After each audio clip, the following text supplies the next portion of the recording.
الحمد لله ثم الحمد لله ثم الحمد لله على ما هدانا لهذا، وما كنا لنهتدي لولا أن هدانا الله سبحانه وتعالى. الله سبحانه وتعالى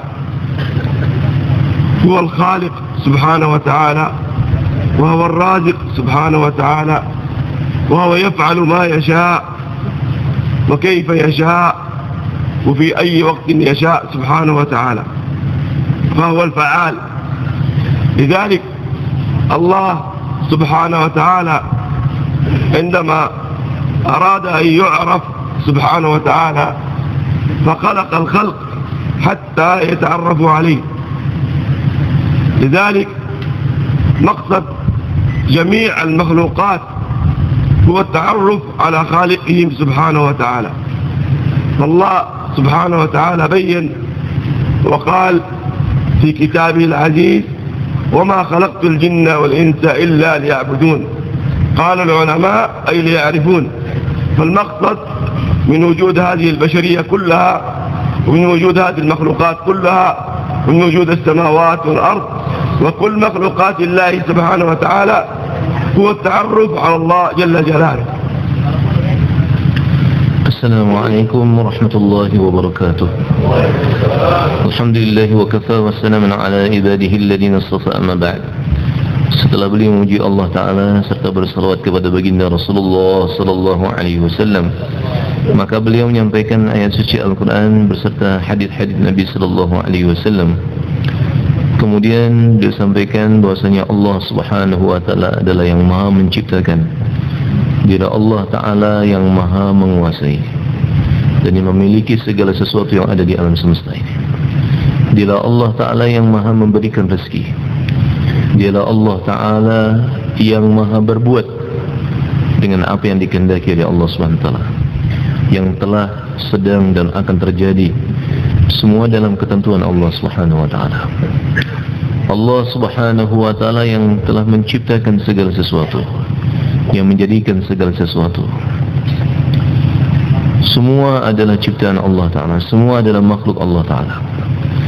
Dan Allah Ta'ala menciptakan segala sesuatu yang dikehendakinya, dan sesuatu yang tercipta adalah dikehendaki oleh Allah Ta'ala. Dan Allah Subhanahu Wa Ta'ala menciptakan segala sesuatu dengan maksud untuk mengenalkan kepada hamba-hamba Allah Ta'ala kehebatan dan keagungan Allah Ta'ala. Tidaklah Allah Ta'ala menciptakan satu makhluk apapun bentuknya, melainkan supaya kenal dengan Allah Ta'ala. Wadilah Allah Subhanahu Wa Ta'ala yang menciptakan segala sesuatu. Allah Jalla Sya'nu firmankan dalam Al-Quran: dan tidaklah aku ciptakan jin dan manusia melainkan untuk beribadah kepada aku. Apa maksudnya dijelaskan oleh para ulama? Illa liya'rifun. Tidaklah aku ciptakan jin dan manusia melainkan untuk mengenal aku.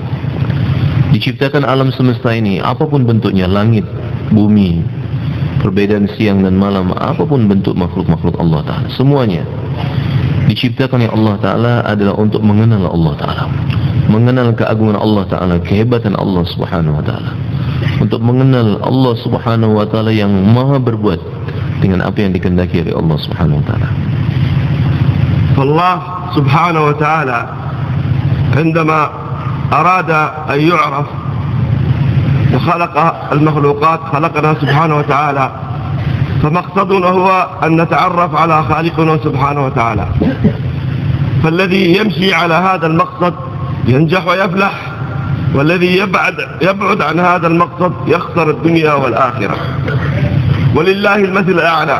الله جعل في هذه الدنيا الأمثال، وجعل في القرآن ضرب لنا الأمثال وأعطانا القصص الأنبياء كلها حتى نعرف أن النجاح والفلاح ما هو إلا باتباع مقصد خلقنا، وهو التعرف عليه سبحانه وتعالى. فعلى مقدار أن نتعرف على الله، وعلى مقدار قربنا من الله، وعلى مقدار حبنا من الله سبحانه وتعالى، فعلى هذا المقدار يكون النجاح والفلاح. ولله المثل الأعلى. أي شيء يصنعه الإنسان، إذا هذا الشيء صنعه الإنسان ويمشي على نفس مقصده فيكون له العزة والمكانة في الدنيا. وكذلك هذا الإنسان إذا هو مشى على مقتضيه الذي خلقه الله من أجله فيكون له العزة والمكانة في هذه الدنيا.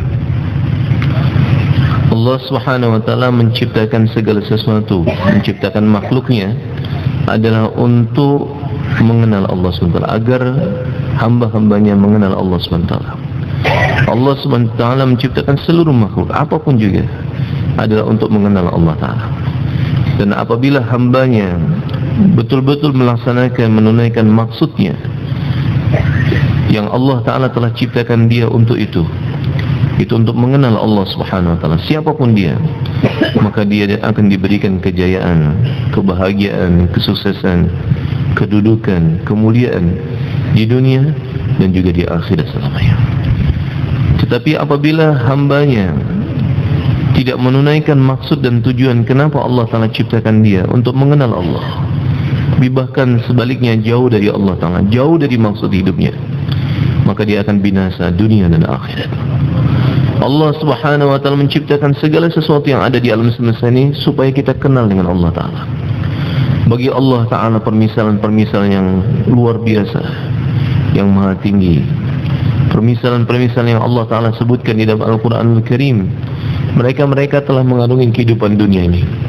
Ada mereka yang berada dalam maksud dan tujuan hidup untuk mengenal Allah Ta'ala. Allah muliakan mereka, Allah berikan ketinggian bagi mereka, kehormatan bagi mereka, kemuliaan, kebahagiaan dunia dan akhirat. Tetapi sebaliknya mereka yang tidak melaksanakan maksud dan tujuan hidup, kenapa Allah Ta'ala ciptakan dia di muka bumi ini? Maka Allah binasakan dia, Allah hancurkan dia. Jadi kemuliaan, kejayaan, kebahagiaan dunia dan akhirat bagi hamba Allah Subhanahu wa taala adalah dengan mengenal Allah Subhanahu wa taala. Dan untuk itulah Allah Subhanahu wa taala menciptakan segala sesuatu yang ada di alam semesta ini agar kenal dengan Allah Subhanahu wa taala. وهكذا يا أحبابنا الكرام ومشايخنا الكرام على امتثال الشيء بمقتضه الذي خلق من أجله أو الذي صنع من أجله يكون نجاحه وفلاحه وعزته في الدنيا قبل الآخرة. ولله المثل الأعلى. نحن الآن صنعنا هذا المصباح، فهذا المصباح عندما يضيء فنحن نضعه فوق الرأس، فوق رؤوسنا في أعلى مكان. ولكن عندما هذا المصباح يصبح غير مضيء أي فقد مقصده وليس له قيمة وليس له فائدة وليس له معنى، فهذا الذي كان فوق الرأس نأخذه ونلقي به في سلة المهملات.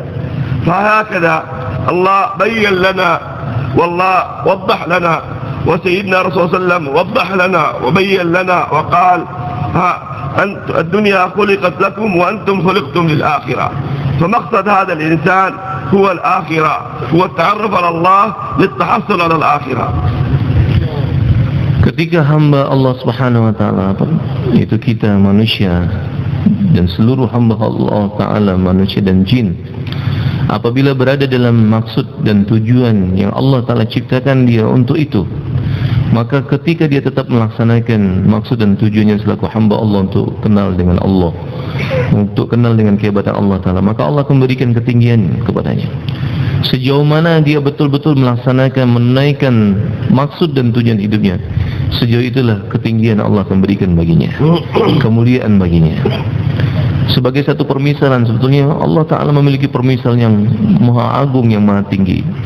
Tetapi kita jelaskan ini supaya paham betapa kemuliaan Allah akan berikan bagi mereka yang tetap dalam koridor melaksanakan maksud dan tujuan selaku hamba Allah Ta'ala. Dia sampaikan seperti lampu ini. Ketika lampu masih memberikan faedah dan arus listrik mengalir padanya dan kemudian tetap menyala, tidak putus begitu, maka apa yang terjadi di rahimakumullah, ketika dia masih menyala, masih berfungsi, menunaikan maksud dan tujuannya, kenapa dibeli, kenapa dipasang, maka lampu-lampu tersebut tetap akan di atas kepala kita. Kita akan letakkan di atas kepala kita karena masih menyinari, karena masih terang, masih memberi manfaat, masih dalam maksud dan tujuan kenapa dibeli lampu tersebut, kenapa dipasang lampu tersebut. Tetapi hadirin rahimakumullah, apabila lampu-lampu tersebut sudah putus, maknanya tidak memberikan lagi sinar dan tidak bermanfaat dan tidak berada dalam maksud kenapa diletakkan lampu tersebut, maka apa yang terjadi, lampu tersebut akan dicabut dan kemudian dilemparkan di tong sampah. Maka begitu juga hadirin rahimakumullah, kalau kita tetap berada dalam maksud kita, Allah Subhanahu wa taala akan memberikan kemuliaan bagi kita, ketinggian bagi kita. Tapi sebaliknya, apabila kita tidak berada dalam maksud, maka kita akan berada dalam sampah kehinaan dan diam. Allah Ta'ala muliakan kita apabila kita berada dalam maksud dan tujuan hidup kita. Allah Subhanahu wa taala jadikan dunia ini, bagaimana jelaskan? Dunia ini diciptakan buat kalian. Wa antum khuliqtum lil akhirah. Dan sedangkan kalian diciptakan adalah untuk akhirat. Apa maknanya hadirin rahimakumullah? Hidup kita ini adalah untuk Allah. Supaya apa? Supaya kita memperoleh kemuliaan yang sebenar-benarnya, itu di akhiratnya Allah Ta'ala. Dunia bagi kalian, tapi kalian diciptakan oleh Allah Subhanahu wa taala adalah untuk akhirat. هكذا الإنسان الذي يتعرف على الله جل جلاله ويكون مقصده في هذه الدنيا هو التعرف على الله سبحانه وتعالى، أن رزقه من عند الله، وأن أمره بيد الله، وأن شأنه كله في يد الله، وأن المتصرف هو الله، وأن الفعال هو الله، وأن الرزاق هو الله، وأن النفع بيد الله، وأن الضر بيد الله، وأن كل شيء في هذا الوجود هو من أمر الله سبحانه وتعالى. فإذا هذا الإنسان مسى على هذا المقصد وكان في قلبه هذا الشيء وكان في حياته هذا الشيء، فالله يرفعه ويعزه كما رفعنا المصباح فوق رؤوسنا، ويصبح هذا الإنسان نورا يهتدى به في كل مكان. فكان سيدنا رسول الله صلى الله عليه وسلم عندما الله سبحانه وتعالى هو أفضل خلق الله وأشرف خلق الله وأكمل خلق الله وأحب خلق الله وأفضل خلق الله عليه الصلاة والسلام، فعندما فكان هو قرآنا يتمشى في الأسواق بأخلاقه وصفاته وبسبب تعلقه بالله سبحانه وتعالى. Ketika seorang hamba dia betul-betul kenal dengan Allah Subhanahu wa taala, kenal dengan kehebatan Allah Subhanahu wa taala, keagungan Allah taala, kesucian Allah taala, kehebatan Allah taala, dia betul-betul kenal dengan Allah Subhanahu wa taala bahwa tidak ada yang bisa memberi manfaat dan mudarat melainkan hanya Allah Subhanahu wa taala. Yang maha hebat itu Allah, yang maha sempurna itu adalah Allah. Segala sesuatu terjadi dengan kehendak Allah taala dan semuanya ditentukan oleh Allah Subhanahu wa taala. Maka ketika seorang hamba berjalan atas maksud ini, dia betul-betul kenal dengan Allah Subhanahu wa taala, maka dia akan ditinggikan sebagaimana lampu-lampu yang masih berada dalam koridor maksudnya, masih dalam garis maksud. Kenapa dibuat? Kenapa diletakkan di atas? Maka dirahmatullah, lampu-lampu tersebut tetap akan ditinggikan di atas kepala kita. Maka begitu juga apabila kita tetap berada dalam maksud tadi mulia, maka Allah Ta'ala akan tinggikan kita. Allah akan berikan kemuliaan bagi kita. Allah akan berikan kejayaan kepada kita. Allah Subhanahu wa Ta'ala akan memberikan kedudukan yang mulia di dunia dan juga di akhiratnya Allah Subhanahu wa Ta'ala. Sebagaimana Nabi besar Muhammad sallallahu alaihi wasallam, semulia-mulia makhluk Allah Ta'ala, yang paling tinggi daripada makhluk-makhluk Allah Ta'ala, hamba Allah yang paling dicintai oleh Allah Subhanahu wa Ta'ala, semulia-mulia makhluk Allah Subhanahu wa Ta'ala, itu Rasulullah sallallahu alaihi wasallam. Maka beliau, hadirin rahimakumullah, adalah Al-Quran yang berjalan di muka bumi ini. Maka hadirin rahimakumullah, Allah Subhanahu wa Ta'ala berikan kemuliaan kepada beliau, dan ingin beliau jelaskan kepada kita semua bahwasanya apabila kita hamba Allah Ta'ala berjalan pada maksud kita, maka Allah Ta'ala akan memberikan kemuliaan, kejayaan bagi kita di dunia dan di akhirat selamanya. هكذا هذا الإنسان إذا مسى على مقصده يكون عنده النجاح والفلاح. والله سبحانه وتعالى بين لنا ذلك وقال: ولقد كرمنا بني آدم. فتكريم بني آدم أي تكريم هذا الإنسان هو بحمله هذا المقصد وبحمله مسؤولية هذا الدين الذي هو من أجله الله سبحانه وتعالى أرسل الأنبياء. والدين هو معرفة الله، كيف نتعرف على الله، كيف نتقرب إلى الله، كيف نحب الله سبحانه وتعالى، كيف حياتنا تكون كلها في اليوم والليلة تحت أمر الله سبحانه وتعالى. فعندما هذا الإنسان هو أخذ هذه الأمانة وتحمل هذه الأمانة، فالله بين: ولقد كرمنا بني آدم. فالتكريم ليس بالعقل وليس بالنظر وليس باللسان وليس باليد، ولكن التكريم هو بقدر ما يكون في هذا الإنسان من دين الله سبحانه وتعالى، في حياة هذا الإنسان من دين الله.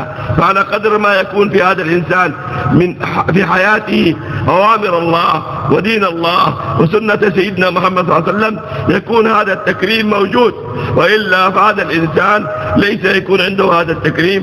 لذلك الله سبحانه وتعالى يبين في آية أخرى ويقارن هذا الإنسان الذي عنده العين وعنده السمع وعنده القلب وعنده الفقه وعنده العقل، ولكن هذا الإنسان لا يفقه، أولئك كالأنعام بل هم أضل.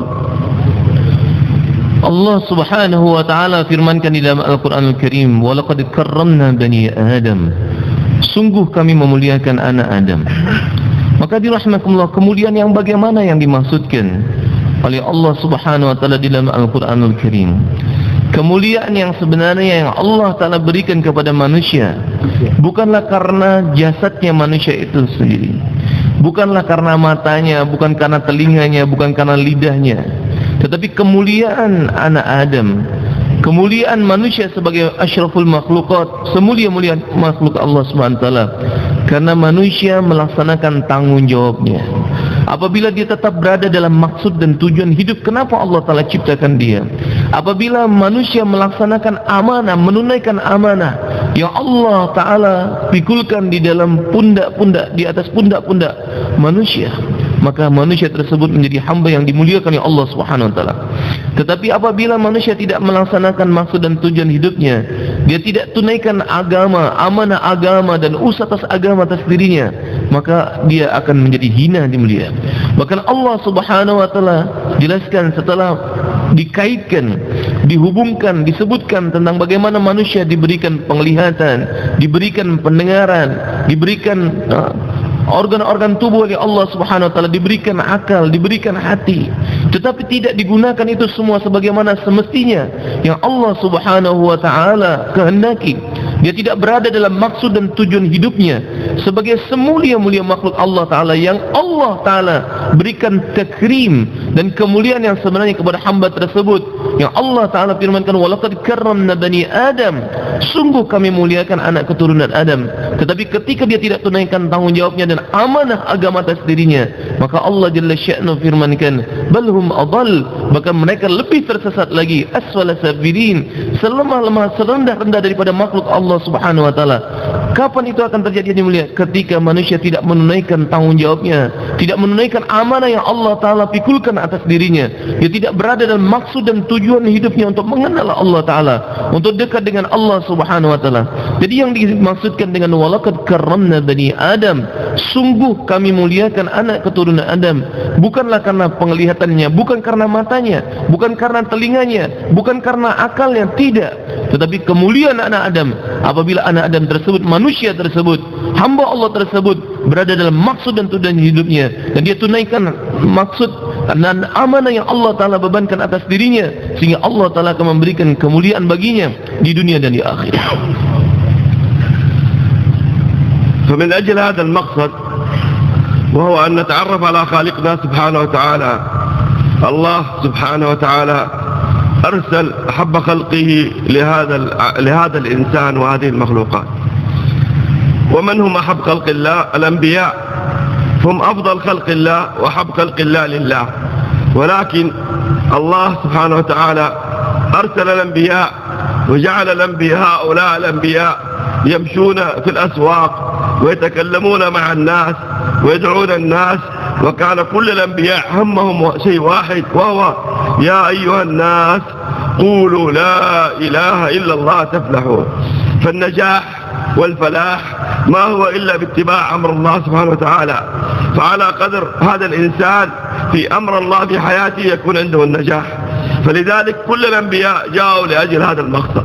فالمقصد الأساسي لكل المخلوقات وخاصة لبني آدم أن يتعرفوا على الله جل جلاله.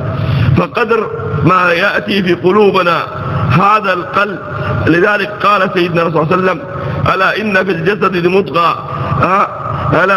ألا وإن صلحت صلح سائر الجسد ولا إن فسدت فسد سائر الجسد، أو كما قال صلى الله عليه وسلم ألا وهي القلب. فالمقصد كيف تكون قلوبنا مليئة بحب الله سبحانه وتعالى، وكيف تكون قلوبنا متعلقة بأمر الله سبحانه وتعالى. وهذا لا يأتي إلا باتباع أمر الأنبياء وأمر سيدنا رسول الله صلى الله عليه وسلم. Agar manusia berada dalam maksud dan tujuan hidupnya yang Allah Ta'ala inginkan, agar hamba-hamba Allah Ta'ala berada dalam maksud tersebut, maka Allah Ta'ala mengutus kekasih-kekasih Allah Ta'ala, hamba-hamba Allah yang terbaik, hamba-hamba Allah Ta'ala yang paling dicintai oleh Allah Ta'ala, yang paling mencintai Allah Subhanahu Wa Ta'ala, hamba-hamba Allah yang terbaik, hamba-hamba Allah yang termulia. Siapa mereka yang mulia? Untuk maksud tersebut Allah Ta'ala mengutus para anbiya alaihi wassalatu wassalam, para rasul diutus oleh Allah Subhanahu Wa Ta'ala agar manusia berada dalam maksud hidupnya, agar manusia berada dalam maksudnya. Maka Allah mengutus makhluk-makhluk Allah yang terbaik, makhluk-makhluk Allah yang suci, makhluk-makhluk Allah yang sangat dicintai Allah dan mereka sangat mencintai Allah Ta'ala. Itu para anbiya alaihi wassalatu wassalam. Silih berganti, para anbiya alaihi wassalatu wassalam diutus oleh Allah Subhanahu Wa Ta'ala, dan kerisauan mereka sama. Mereka berjalan di pasar-pasar untuk menyerukan perkara ini agar manusia berada dalam maksud dan tujuan hidupnya, agar manusia paham betul dengan Allah, kenal betul dengan Allah Subhanahu Wa Ta'ala, mengenal Allah Ta'ala sebagaimana agungnya Allah Ta'ala. Yang disampaikan oleh mereka adalah sama, kerisauan mereka juga sama, dan yang diserukan oleh mereka adalah sama. Ya ayyuhan nas, qulu la ilaha illallah tuflihu. Wahai manusia, ucapkan la ilaha illallah, kalian akan berjaya. Wahai manusia, apabila kalian berada dalam maksud dan tujuan hidup kalian selaku hamba Allah Ta'ala, yang untuk maksud hidup tersebutlah Allah Ta'ala telah menciptakan kalian. Apabila kalian berada dalam maksud hidup tersebut, kalian akan berjaya, kalian akan mulia, kalian akan memiliki kedudukan. Dan sejauh mana kalian dalam maksud tersebut, sejauh mana kalian tunaikan maksud tersebut, kalian akan diberikan kejayaan oleh Allah Ta'ala di dunia dan di akhirat. Dan kerisauan para anbiya alaihi wassalam, hamba-hamba Allah Ta'ala yang suci tersebut, hamba-hamba Allah yang mulia tersebut, hamba-hamba Allah yang terbaik, yang sangat cinta dengan Allah Ta'ala, yang Allah mencintai mereka, adalah sama maksud dan tujuan hidup mereka yang mulia. Mereka menginginkan agar setiap hamba Allah Ta'ala berada di dalam maksudnya. Maka untuk itu rahmatullah, kalau kita ingin mulia dunia dan akhirat, dan setiap hamba Allah, setiap manusia di seluruh permukaan dunia dia berjaya mulia, maka kita mengikuti perjuangan para anbiya alaihi wasallam, mengikuti Rasulullah sallallahu alaihi wasallam, agar Allah Ta'ala memberikan kemuliaan kepada kita, ketinggian bagi kita, dan bahkan seluruh manusia di seluruh alam sampai hari kiamat. فهكذا يا أحبابنا الكرام معنى قولوا لا إله إلا الله تفلحوا ليس فقط باللسان، لابد تكون حياة هذا الإنسان كلها حسب إرادة الله سبحانه وتعالى وحسب أمر الله لهذا الإنسان في هذه الدنيا. فكيف يعيش بأمر الله، وكيف يعمل بأمر الله، وكيف يتحرك بأمر الله، وكيف يتزوج بأمر الله، وجميع معاشراته وجميع أخلاقه وجميع معاملاته كلها تكون تحت أمر الله. لذلك الأنبياء بيّنوا هذا الشيء واجتهدوا على أتباعهم حتى يكون هذا الأمر في حياتهم. سيدنا رسول الله صلى الله عليه وسلم عندما في بداية البعثة، عندما كان في مكة وقبل أن يعني يجهر بالبعثة، فجمع الصحابة في دار الأرقم بن أبي الأرقم. تقريبا كانوا 30 صحابي، وكان هؤلاء كلهم هم المؤمنين على وجه الأرض، فهؤلاء هم الصحابة. وجلسوا في دار الأرقم بن أبي الأرقم شهر كامل، لم تكن هناك صلاة، ولم يكن هناك زكاة، ولم يكن هناك حج، ولا أي شيء من أركان الإسلام الخمسة، ولكن اجتمعوا 30 يوم مع سيدنا الرسول صلى الله عليه وسلم في دار الأرقم بن أبي الأرقم، 30 يوم متكاملة حتى يتعلموا الإيمان من سيدنا رسول الله صلى الله عليه وسلم. Hadirin rahimakumullah, Sejauh mana seorang hamba betul-betul kenal dengan Allah Ta'ala, sejauh itulah Allah Ta'ala akan memberikan kekuatan baginya untuk mengamalkan amalan kebaikan. Sebelumnya beliau sampaikan hadis Nabi SAW, ala inna fil jasadil mudghah, ketahuilah bahwa di dalam diri manusia itu ada seketul daging, sepotong daging. Idza salahat salahal jasadu kulluh, apabila baik seketul daging tersebut, sepotong daging tersebut, maka baiklah seluruh bagian tubuh. Dan kemudian apabila rusak seketul daging itu, maka rusaklah seluruh bagian tubuh. Maka dirahmakumullah, yang diserukan oleh para anbiya alaihi wassalam, ya ayuhan nas qulu la ilaha illallah tuflihu, wahai manusia, ucapkan la ilaha illallah, maka kalian akan berjaya.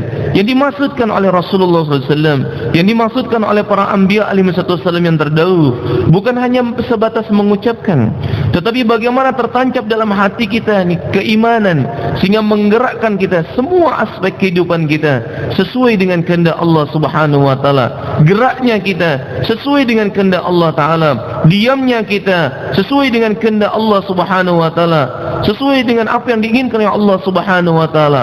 Semua aspek kehidupan kita, imaniatkah, apakah bentuknya ibadahkah, muamalat, muasyarah dan akhlak kita sebagaimana akhlaknya Nabi sallallahu alaihi wasallam. Dan itulah yang diperjuangkan oleh Rasulullah sallallahu alaihi wasallam setelah bi'tsah. Setelah Nabi SAW memulakan usaha dakwah dirahmakumullah, maka beliau pada waktu itu bersama sahabat la'anum yang lebih kurang kisaran 30 sahabat la'anum dari Arqam bin Abi Arqam. Maka pada waktu itu selama 30 hari dirahmakumullah, bahkan periode Makkah, ketika itu yang diusahakan oleh Nabi SAW. Pada waktu itu belum ada perintah-perintah salat dan kemudian zakat dan sebagainya. Maka dirahmakumullah, yang diusahakan pertama oleh Nabi SAW bersama sahabat la'anhum adalah usaha atas iman, usaha atas yakin, sehingga tertancap dalam hati mereka iman dan keyakinan yang betul pada Allah Ta'ala. Dan dengan iman tersebut menggerakkan seorang hamba Allah Subhanahu wa taala, menggerakkan mereka para sahabat la'anhum untuk taat kepada Allah Subhanahu wa taala. Gerak-gerik mereka, semua aktivitas mereka buat adalah karena Allah Subhanahu wa taala, karena tertancap iman dan yakin yang betul pada Allah Subhanahu wa taala dalam hati mereka. لذلك سبحانه وتعالى الله شاء أن يخفي قدرته خلف الأسباب ويجعل قدرته في الأسباب سبحانه وتعالى. فالله سبحانه وتعالى جعل هذا الشيء هو اختبار لبني آدم.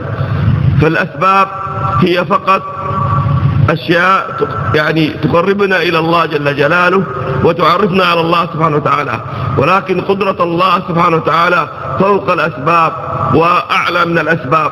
فلذلك الإنسان بعض مرات يغتر بهذا السبب ويظن أن هذا السبب فيه النجاح والفلاح، وأن هذا السبب فيه الفوز وفيه الخسران، فلذلك يتعلق بهذا السبب. ولله المثل الأعلى عندما يكون إنسان أمامه جبل كبير، ولكن إذا كان هناك السمسمة معروف، هذه السمسمة وقربت إلى عينه هكذا أمام عينه فإنه لا يرى من الجبل شيء. ولله المثل الأعلى. هذه الأسباب إذا قربت من قلوبنا وكانت قريبة من قلوبنا فنحن لا نستطيع أن نرى قدرة الله جل جلاله في هذا السبب. فلذلك الله أخفى قدرته في هذه الأسباب. فالأساس الرزاق هو الله، وليس المال، وليس الزراعة، وليس الصناعة، ولكن هذه كلها أسباب حتى تأتي بما أمر الله سبحانه وتعالى من الرزق. ولكن هذا الإنسان عندما يعمل بهذه الأسباب فيكون يقينه على رب الأسباب سبحانه وتعالى، على الله جل جلاله. فلذلك يكون تعلق قلبه بالله جل جلاله وتعلق قلبه بخالق هذه الأسباب سبحانه وتعالى. Hadirin rahimakumullah, Allah Subhanahu wa taala adalah pemilik kudrah. Dialah Allah Subhanahu wa taala yang qadir ala kulli syai', yang berkuasa atas segala sesuatu. Allah Subhanahu wa taala menjadikan asbab-asbab yang ada di seluruh alam semesta ini adalah supaya kenal dengan Allah Subhanahu wa taala. Sebetulnya segala sesuatu terjadi bukanlah karena asbab tersebut, tetapi kudrat Allah Ta'ala yang berlaku di atas asbab tersebut. Tetapi umumnya kita dirahmatullah, umumnya umat manusia tertipu dengan adanya asbab dan tidak kenal dengan Allah Subhanahu wa taala. Tidak kenal dengan kehebatan Allah, kudratnya Allah Subhanahu wa taala. Padahal Allah taala sembunyikan di balik asbab tersebut ada kudrat Allah Subhanahu wa taala. Allah sembunyikan ada kudrat Allah taala di balik asbab tersebut. Tetapi kita tidak melihat itu. Sehingga apa yang terjadi, kita tertipu dengan asbab. Yang terkait dalam hati kita adalah asbab. Kita melihat bahwa kemanfaatan dan kemudaratan adalah dalam adanya asbab atau ketidakadaannya asbab. Karena kita berkeyakinan bahwa asbab adalah segalanya. Padahal hadirin rahimakumullah, Allah Ta'ala sembunyikan di dalam asbab tersebut kudrat Allah Subhanahu wa taala. Di atas asbab tersebut adalah kudrat Allah Subhanahu wa taala. Di balik asbab tersebut ada kudrat Allah Subhanahu wa taala, bukan asbab yang segalanya. Maka yang kita masih hubungkan dan kaitkan diri kita kepada Allah Subhanahu wa taala. Karena di balik segala sesuatu, di atas segala sesuatu, yang berkuasa atas segala sesuatu adalah Allah Subhanahu wa taala. Tetapi mata hati kita tertutupi dengan adanya asbab adi mulia, seperti sesuatu yang begitu besar, yang begitu luar biasa yang ada di hadapan kita.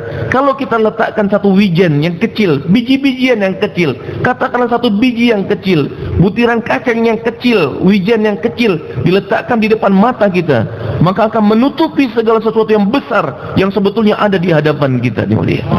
Maka begitu juga dirahmatullah, di balik asbab itu adalah kudrat Allah Ta'ala.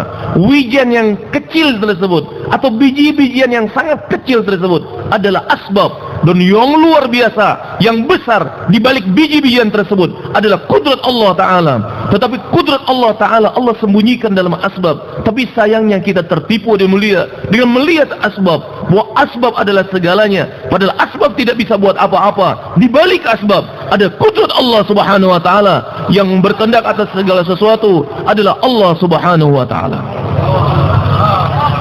فقدرة الله فوق كل شيء سبحانه وتعالى.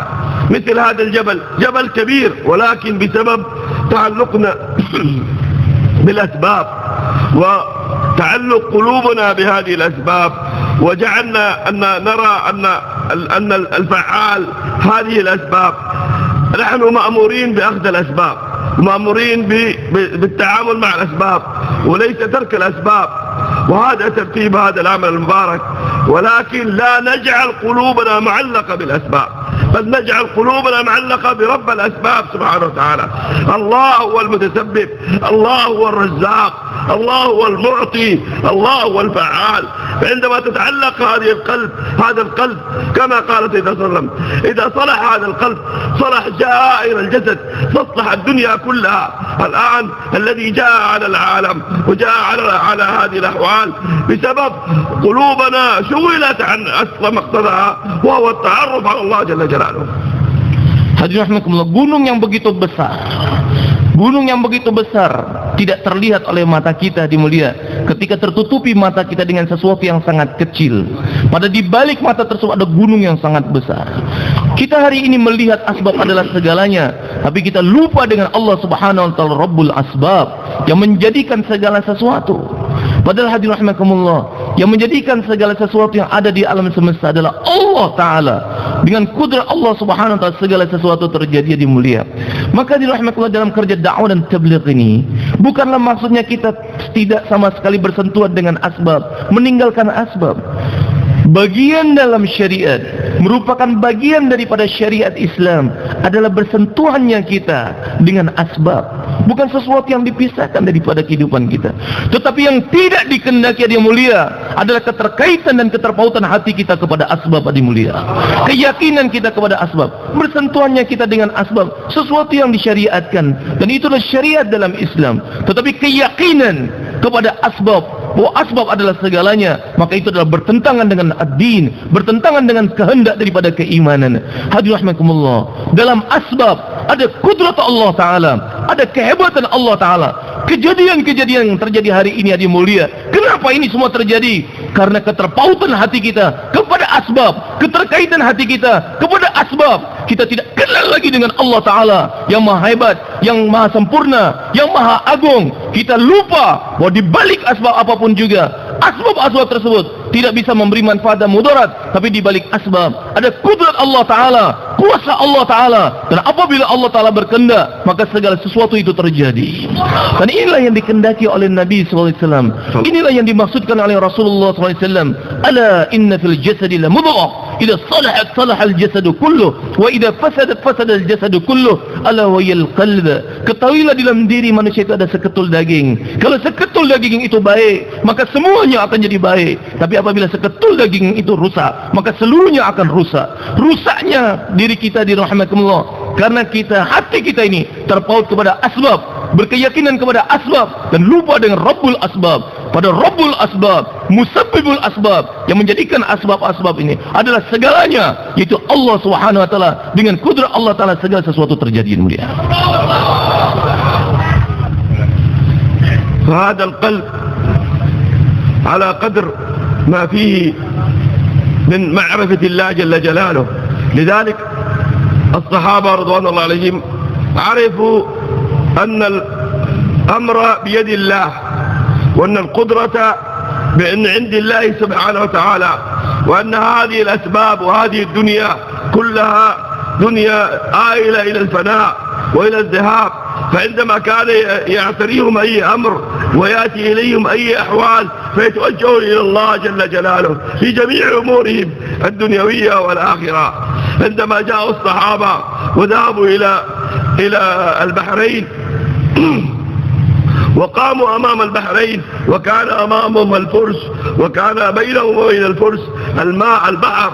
فما الصحابة هؤلاء أعراب جائعين من الصحراء، لا يعرفوا يعني البواخر، ولا يعرفوا أن يمشوا على الماء ويستخدموا السفن، ولكن يعرفوا الله جل جلاله.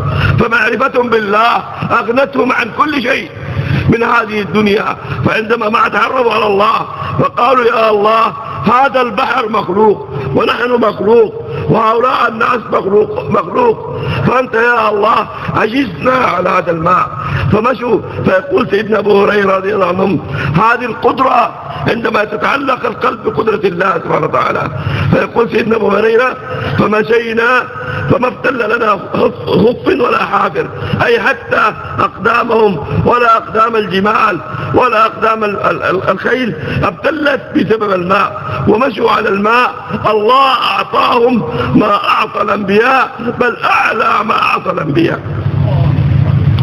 Para sahabat anhum, mereka betul-betul kenal dengan kudrat Allah Subhanahu Wa Taala, kenal dengan kehebatan Allah Subhanahu Wa Taala, kenal dengan keagungan Allah Taala, dan mereka juga memahami, mengetahui apapun bentuk dari makhluk, apapun asbab, satu saat akan berakhir, satu saat akan fana. Sedangkan Allah Ta'ala, kudratnya Allah Ta'ala itu sempurna, keagungan dan kehebatan Allah Subhanahu Wa Ta'ala sempurna. Keterkaitan dan keterpautan hati mereka betul-betul kepada Allah Subhanahu Wa Ta'ala.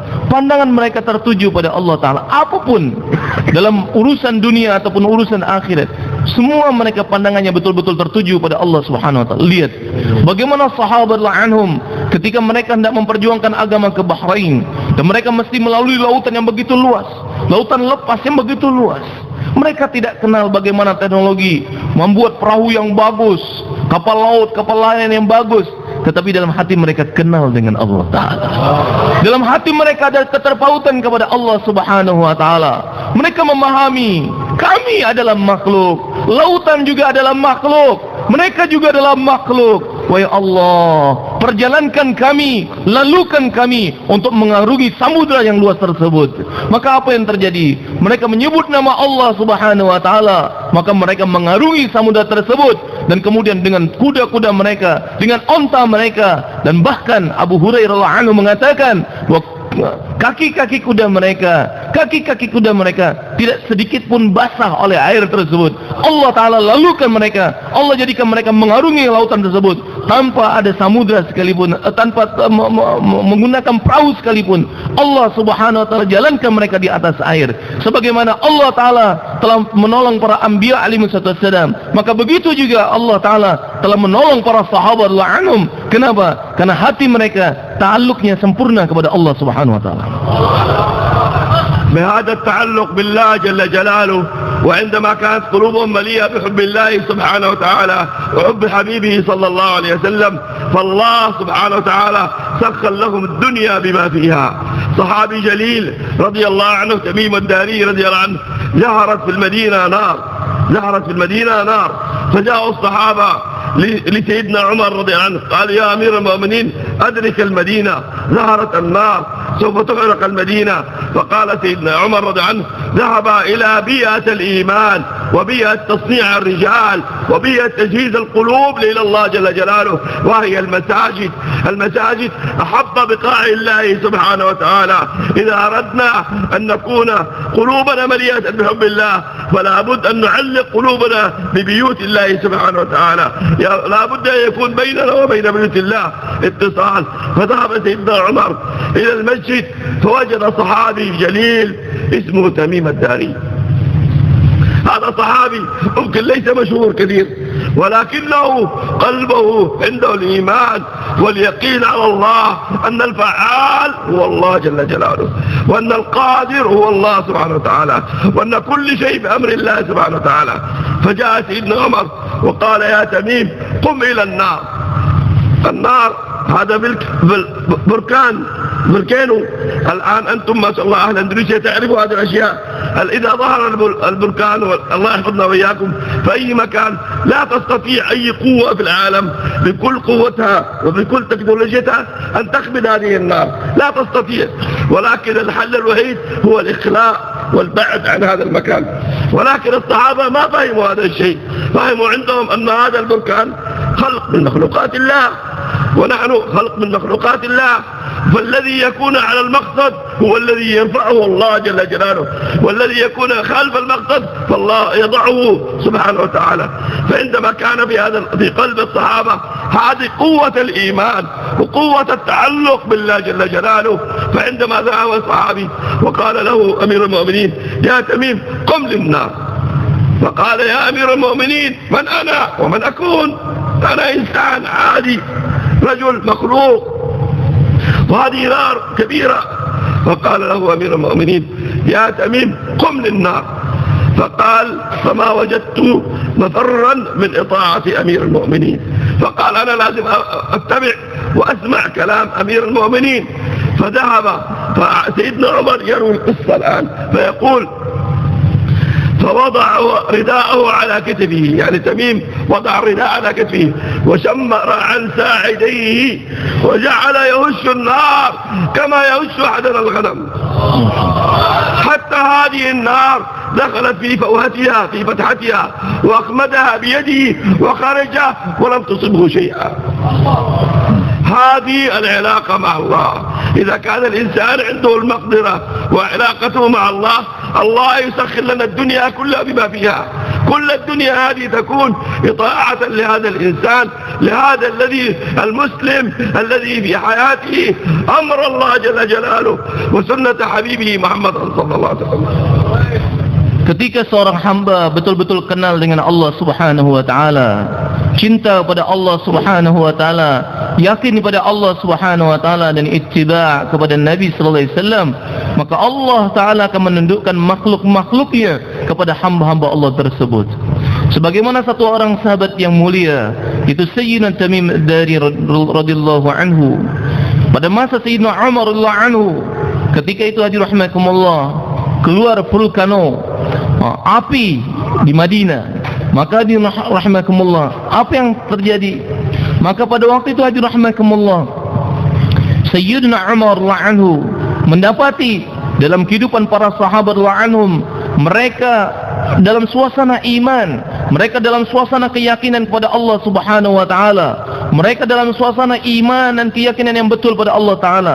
Di masjid ada halaqah-halaqah iman, ada halaqah-halaqah yang membicarakan iman dan keyakinan kepada Allah Subhanahu wa taala. Dan inilah kehendak dalam Islam yang mulia. Bagaimana hati kita terpaut kepada masjid dalam suasana iman, dalam halaqah iman, dalam halaqah keyakinan pada Allah Subhanahu wa taala. Maka Sayyidina Umar radhiyallahu anhu ketika mendapati ada lava, yang ketika mendapati vulkano, gunung Merapi, Masya Allah pada waktu itu api keluar di Madinah dan khawatir api tersebut akan membakar seluruh Madinah. Maka Sayyidina Umar radhiyallahu anhu, beliau datang ke masjid, mendapati para sahabat radhiyallahu anhum, dan ada satu orang sahabat yang mulia yaitu Sayyidina Tamim Ad-Dari radhiyallahu anhu. Mungkin bisa jadi beliau tidak terlalu masyhur seperti sahabat-sahabat mulia yang lain, tetapi hadirin rahimakumullah, beliau tetaplah sahabat yang mulia, sahabat yang agung, Tamim Dari radhiyallahu taala anhu. Maka dirahmatkumullah, pada waktu itu Sayyidina Umar radhiyallahu anhu mengatakan kepada Tamim Dari radhiyallahu anhu, "Wahai Tamim, qum lin-nar." Wahai Tamim, bangun. Aku ingin kamu mengusir itu api. Aku ingin kamu mengusir itu api supaya tidak membakar Madinah. Maka dirahmatullah, kita tahu Gunung Merapi dan letusan daripada Gunung Merapi, larva dan kemudian vulkano tersebut tadi mulia, apabila dikerahkan teknologi yang canggih-canggih di seluruh dunia, sains dan teknologi, pengetahuan-pengetahuan dikumpulkan untuk memadamkan vulkano tersebut tadi mulia dan kemudian mengembalikan ke tempatnya, tidak akan bisa kembali lagi ke mulut gunung tersebut atau kembali ke gunung tersebut, tidak akan mampu. Sayyidina Tamim Dari radhiyallahu anhu tidak tahu itu, tetapi yang beliau tahu bahwa vulkano tersebut, bahwa larva tersebut, bahwa api tersebut adalah makhluk, dirinya adalah makhluk, dan apapun selain Allah Ta'ala adalah makhluk, dan Allah adalah Khalik. Allah Ta'ala fa'al lima yurid. Allah Ta'ala adalah maha berbuat atas apa yang dikehendaki Allah Ta'ala. Innallaha ala kulli syai'in qadir. Sesungguhnya Allah Ta'ala berkuasa atas segala sesuatu. Beliau tidak tahu berkenaan dengan vulkano itu apa, bagaimana gunung berapi, bagaimana sains dan teknologinya, tetapi beliau kenal dengan Allah Ta'ala, kenal dengan kudrat Allah Subhanahu wa Ta'ala. Lalu ketika itu Sayyidina Umar radhiyallahu anhu mengatakan kepada Tamim Dari, "Qum lin-nar." Maka beliau mengatakan, Tamim Dari radhiyallahu anhu mengatakan, "Ya Amiral Mu'minin, man ana wa ma ana wa ma akun." Aku ini bukan siapa-siapa, Amirul Mu'minin. Aku ini bukan siapa-siapa. Aku adalah manusia biasa. Aku adalah orang yang lemah. Tetapi hadirin rahimakumullah, Sayyidina Umar radhiyallahu anhu lalu beliau mengatakan, "Ya Tamim Ad-Dari, wa Tamim, qum lin-nar." Bangun, usir itu api. Maka apa yang terjadi ketika berkali-kali Sayyidina Umar mengatakan seperti itu, maka aku tidak mendapati untuk berkelit daripada apa yang diperintahkan oleh Sayyidina Umar radhiyallahu anhu. Akhirnya aku pun mentaati apa yang dikehendaki oleh Sayyidina Umar radhiyallahu anhu. Maka diriwayatkan oleh Sayyidina Umar radhiyallahu anhu sendiri, ketika itu Tamim Dari radhiyallahu anhu mengenakan ridanya seperti sorban begini, diletakkan di atas pundaknya, dan kemudian beliau menyingsingkan lengan bajunya, dan kemudian beliau usir api tersebut sebagaimana seseorang menggembalakan gembalaannya. Maka kemudian apa yang terjadi? Api tersebut, vulkano tersebut kembali kepada mulut gunung tersebut dan kembali ke dalamnya dan ditutup begitu, kemudian sampai sekarang dan sampai kiamat tidak akan lagi keluar vulkano tersebut tadi mulia. Kenapa? Karena beliau betul-betul yakin pada Allah Ta'ala. Fa'alul lima yurid. Dia paham bahwa Allah Ta'ala adalah maha berbuat atas apa yang dikehendaki Allah Ta'ala. Allah Ta'ala berkuasa atas segala sesuatu. Ta'alluqnya kepada Allah Ta'ala, hubungan hatinya terpaut kepada Allah Ta'ala. Beliau tidak tahu bagaimana berkenaan dengan vulkano, bagaimana gunung Merapi dan sebagainya, teknologi dan sains sebagaimana, beliau tidak tahu. Tapi yang beliau tahu bahwa itu adalah makhluk, di balik makhluk ada kudrat Allah Subhanahu wa Ta'ala, dan seluruh yang ada di dalam alam semesta ini dalam kehendak Allah Ta'ala, dan Allah yang maha berbuat atas segala sesuatu, dan segala sesuatu tunduk kepada Allah Subhanahu wa Ta'ala. لذلك الصحابة رضوان الله عليهم أجمعين سيدنا رسول الله صلى الله عليه وسلم علمهم كيف إذا جاءت عليهم الأحوال ماذا يفعلون. فكانوا الصحابة إذا جاءت عليهم الأحوال فورا يتجهوا إلى الله جل جلاله. هم حياتهم كلها تحت أمر الله ولحظاتهم كلها تحت أمر الله وحسب سنة رسول الله صلى الله عليه وسلم. ولكن إذا جاءت عليهم الأحوال، صحابي جليل عنده مزرعة وما في ماء ما في مطر، هو توجه فورا وصلى ركعتين وطلب الله، يا الله يا الله، والله جاء السحاب إلى مزرعته فقط وأعطاه الماء. هكذا إذا جاءت علينا الأحوال أو جاءت علينا الأمور أو جاءت علينا يعني الأحوال التي تغير هذه الأشياء، فنحن إذا كانت قلوبنا متجهة إلى الله وقلوبنا معلقة بالله سبحانه وتعالى، وعندنا في حياتنا سنة سيدنا الرسول صلى الله عليه وسلم، فهذا القلب فورا يتجه إلى الله. فبالأعمال الصالحة Allah subhanahu wa ta'ala yughayir al-ahwal kullaha. Sahabat radhiyallahu anhum ketika mereka dihadapkan dengan keadaan yang berbeda-beda, keadaan yang silih berganti, maka tetap saja pandangan mereka tertuju pada Allah Subhanahu wa taala. Pandangan mereka tetap tertuju kepada kudrat Allah Subhanahu wa taala, tertuju kepada amal saleh. Maka mereka berkeyakinan bahwa keadaan-keadaan yang terjadi itu dari Allah taala, dan yang merubah keadaan tersebut adalah Allah Subhanahu wa taala. Datang dari Allah taala, yang merubahnya adalah Allah Subhanahu wa taala juga. Satu orang sahabat yang mulia ketika itu mendapatkan kebunnya kering, kurang air, dibutuhkan air. Maka bagaimana beliau? Beliau salat dan bermunajat, Ya Allah, Ya Allah, Ya Allah. Maka apa yang terjadi di mulia? Allah datangkan awan dan kemudian turun hujan, dan hujan tersebut hanya turun di kebun sahabat tersebut saja. Kenapa seperti itu? Rahimakumullah. Karena pandangan mereka tertuju pada Allah Subhanahu wa taala. Ta'alluq mereka kepada Allah Subhanahu wa taala. Hati mereka betul-betul terpaut kepada Allah taala. Maka begitu juga di mulia. Apabila kita betul-betul yakin pada Allah Subhanahu wa taala, ketika kita dihadapkan dengan keadaan apapun keadaan yang terjadi, kita yakini bahwa keadaan itu datang dari Allah taala. Yang merubah keadaan juga adalah Allah Subhanahu wa taala. Maka bagaimana kita yakinnya kepada Allah Subhanahu wa taala? Tawajjuh kita kepada Allah taala, ta'alluq kita kepada Allah taala. Kita laksanakan amal yang diperintahkan oleh Allah dan Rasulnya. Kita ikuti sunnah Nabi sallallahu alaihi wasallam. Maka kita jangan terkesan dengan keadaan, tapi yakin kita kepada Allah Subhanahu wa taala. Nanti Allah akan rubah keadaan. Allah akan selesaikan permasalahan dengan kudrat Allah Subhanahu wa taala. Karena segala sesuatu yang ada di alam semesta ini datangnya dari Allah taala, dan penyelesaian semua masalah adalah Allah Subhanahu wa taala juga yang menyelesaikannya. فهكذا يا أحبابنا الكرام كانوا الصحابة يعالجوا أحوالهم ومشاكلهم بالأعمال، فكانت أعمالهم خالصة لوجه الله سبحانه وتعالى ومتبعة إلى هدي النبي صلى الله عليه وسلم. فإذا كان العمل فيه الإخلاص وفيه سنة النبي صلى الله عليه وسلم، فهذا العمل يكون مقبول عند الله سبحانه وتعالى، ويكون بسبب هذه الأعمال الله سبحانه وتعالى يغير الأحوال. ولكن الله يبين ظهر الفساد في البر والبحر بما كسبت أيدي الناس. المقصد الله سبحانه وتعالى رحيم، الله كريم، الله عفو، الله غفور سبحانه وتعالى. الله لا يريد إهلاكنا، الله لا يريد عذابنا، الله لا يريد يعني أن يجعلنا نعيش في المشقة، لأنه هو الرحيم. نحن خلق الله، ويعني أجاب الحديث الخلق عيال الله وحبهم إلى الله أنفعهم لعياله. فهذا الخلق هو عيال الله، ويعني فالله كريم، الله لا يريد لنا المشقة، ولكن سبحانه وتعالى الله بين لنا النجاح والفلاح. ولذلك جاء الأنبياء وبينوا هذا المقصد، كيف يكون النجاح والفلاح. فالذي يكون في حياته الأعمال حسب ما جاء به الأنبياء، حسب ما جاء به سيدنا الرسول صلى الله عليه وسلم. فلذلك علينا أن نعرف ما جاء به الأنبياء، أن نتعلم ما جاء به الأنبياء، أن نفهم ما جاء به سيدنا الرسول صلى الله عليه وسلم، ويكون هذا الشيء فيه الإخلاص، أن نفعله لله جل جلاله.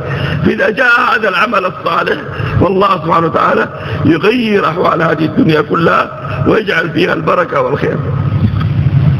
Bagaimana yakin kita kepada Allah Subhanahu wa taala dengan sebenar-benarnya bahwa Dialah Allah Subhanahu wa taala yang Maha berbuat atas segala sesuatu. Ketika kita dihadapkan dengan keadaan pandangan kita tertuju pada Allah Subhanahu wa taala, lalu kita beramal saleh. Dan amal saleh kita dirahmatullah, amal kita betul-betul dengan ittiba' kepada Nabi sallallahu alaihi wasallam, sesuai dengan sunnah Nabi sallallahu alaihi wasallam, dan kemudian disertai dengan ikhlas karena Allah Subhanahu wa taala. Apabila yakin kita betul pada Allah Subhanahu wa taala dan kita amal dengan amal yang dicontohkan oleh Nabi sallallahu alaihi wasallam, dan kita beramal dengan ikhlas karena Allah Subhanahu wa taala, maka Allah taala akan perbaiki keadaan. Hadirin rahimakumullah, Allah taala tidaklah ingin untuk menzalimi kita sama sekali. Allah taala tidak ingin menganiaya kita. Allah taala tidak inginkan kita ini susah dimulia. Allah Subhanahu wa taala tidak inginkan penderitaan bagi kita, tidak dimulia. Tapi Allah jalla sya'nu firmankan dalam Al-Qur'an, bahkan dhaharal fasadu fil barri wal bahri bima kasabat aydin nas.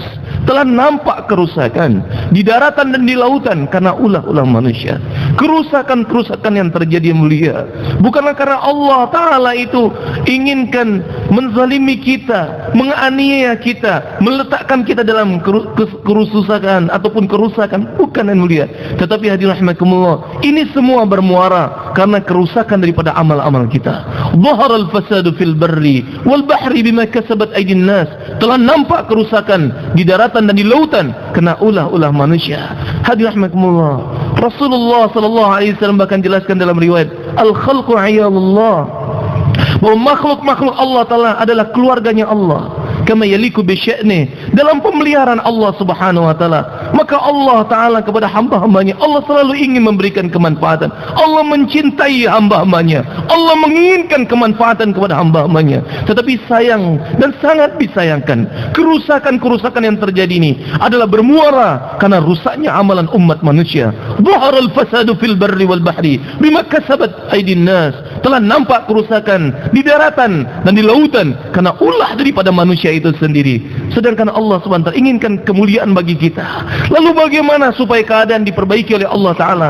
Sederhana dimulia, yakini Allah Ta'ala, hubungkan hati kita kepada Allah Ta'ala, kaitkan dan pautkan hati kita kepada Allah Ta'ala, bahwa dialah Allah Ta'ala yang maha berkuasa atas segala sesuatu. Bagaimana kita beramal saleh dengan ittiba kepada Nabi Sallallahu Alaihi Wasallam, mengikuti Sayyiduna Rasulullah Sallallahu Alaihi Wasallam, dan kemudian dirahmatkumullah, begitu juga kita buat amal hanya karena Allah Ta'ala. Tidak ada yang kita inginkan melainkan hanya keridhaan Allah Subhanahu wa taala. Apabila iman kita betul dan amal kita sesuai dengan cara Nabi SAW dan kemudian ikhlas karena Allah, Allah akan perbaiki keadaan, karena sebetulnya memang Allah Ta'ala selalu inginkan kebaikan bagi hamba-hamba Allah Ta'ala.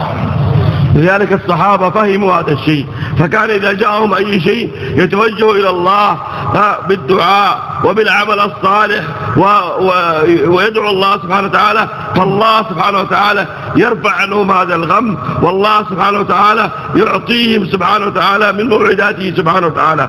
الله هو الله، الله ربنا هو رب النبي صلى الله عليه وسلم، هو ما يتغير سبحانه وتعالى، وعاشاه أن يتغير. موعوداته هي نفس الموعودات التي جاءت على النبي صلى الله عليه وسلم وجاءت على الصحابة، وسيدنا الرسول صلى الله عليه وسلم هو نفس النبي الذي كان مع الصحابة، وهو نبينا صلى الله عليه وسلم، وأوامره وسنته هي نفس السنة التي طبقها الصحابة، وهي نفس السنة التي الآن عندنا.